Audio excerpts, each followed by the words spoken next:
This video is brought to you by Helix Sleep.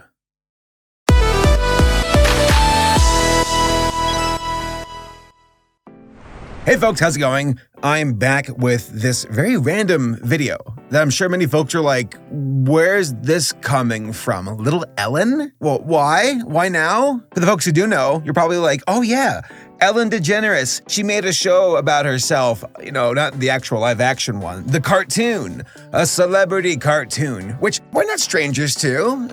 Jackie Chan Adventures, Life with Louie, Stripperella, Mr. T had a cartoon. Bobby's World was about Howie Mandela as a kid. We're no stranger to these big celebrities having enough clout to gain a show deliberately based on them being a celebrity. But here's the thing, and this is why I'm doing this video at all to begin with, is to raise the question of what happens when a celebrity falls out of favor, when they do something by their own actions or by some other means where the public opinion about this person just tanks. Does it affect the show?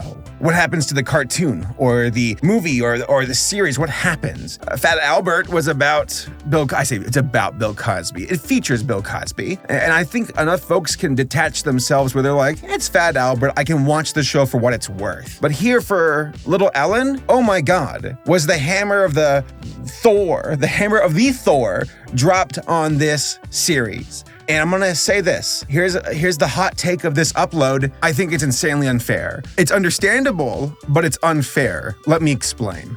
Okay, so for those who don't know, Ellen DeGeneres is a talk show host. She's very, very successful. She has this brand of being optimistic and cheerful and bubbly and approachable. That was her entire thing.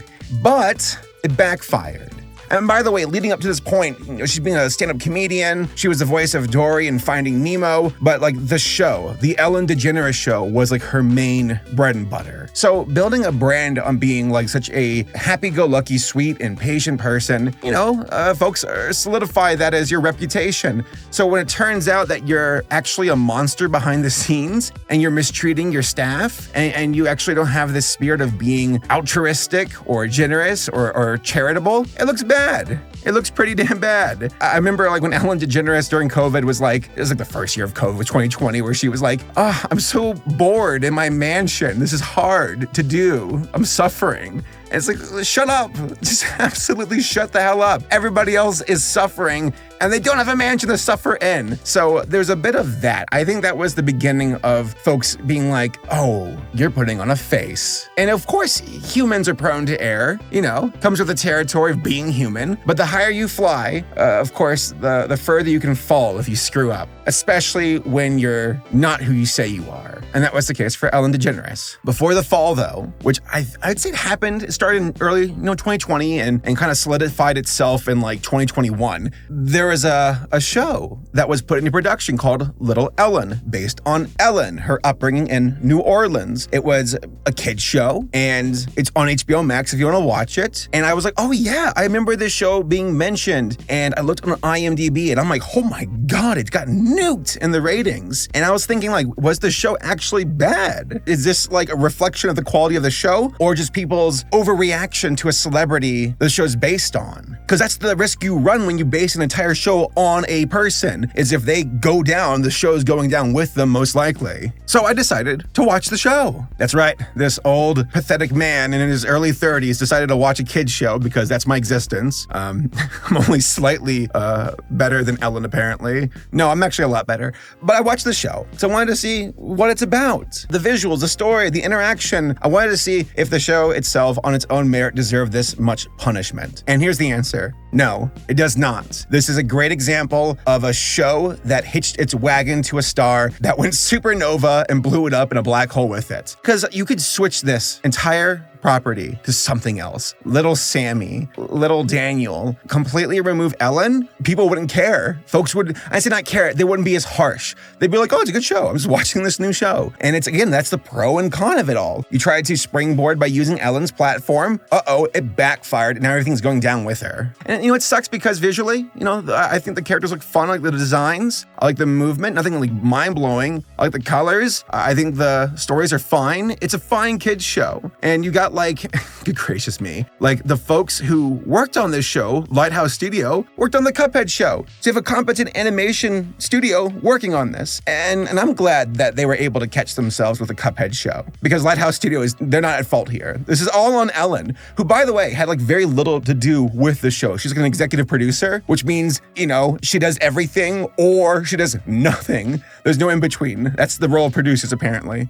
But yeah, I guess to me, to wrap this all up, I just wanted to bring this to y'all's attention to see what you all think. Because I was just sitting there for like a day, just trying to wrap my mind around this dynamic of celebrities and their cartoons when they do these spin-offs. Like Jackie Chan Adventures is God tier. It's amazing. One of the few cartoons based on a celebrity that became more than the celebrity themselves. Like Jackie Chan Adventures has no right being as good as it is with the talismans and, Jackie, it's just great. I absolutely adore it. And there are other like celebrity-based cartoons that are pretty damn good. Life with Louie is quite solid. And then like there's the, the mystery show with Mike Tyson's pretty damn funny. Stripperella, it's a novelty. It's based on Pamela Anderson. It works, it's fine. But this one is like such a wonderful example of what happens when you anger everybody and they're looking for the next thing to punch in the face. And it just so happened to be Little Ellen. So to the folks who were attached to this show because it was an assignment, no ill will towards you. You did nothing wrong. Your content was good. This is all on Ellen. She screwed up. And that's why this cartoon tanked. And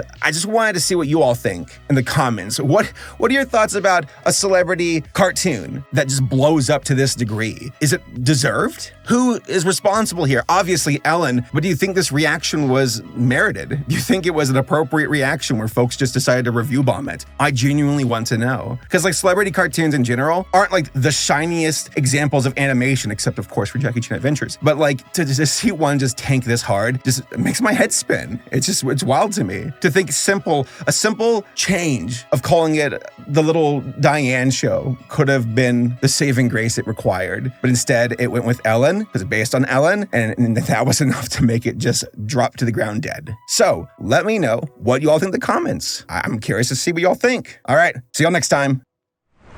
So a big shout out to this video sponsor, Helix Sleep. About a month ago, my friend Tom moved to my town so we can work together on videos for this channel and also our gaming channel. That one over there, Saberspark 64. But here's the thing.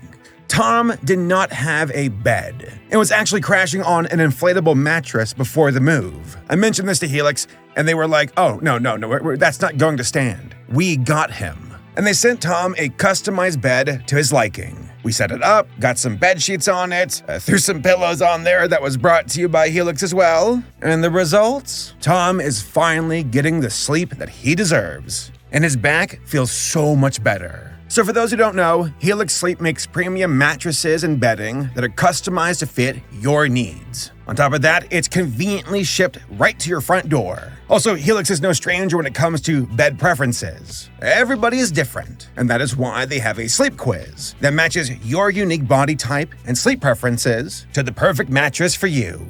Do you want a firm mattress or one that is super soft? Perhaps a fusion of both. And what position do you sleep in? On your side, on your back, on your belly? For me, I am a side guy. I lay there on my side with my phone out. I shouldn't be doing that.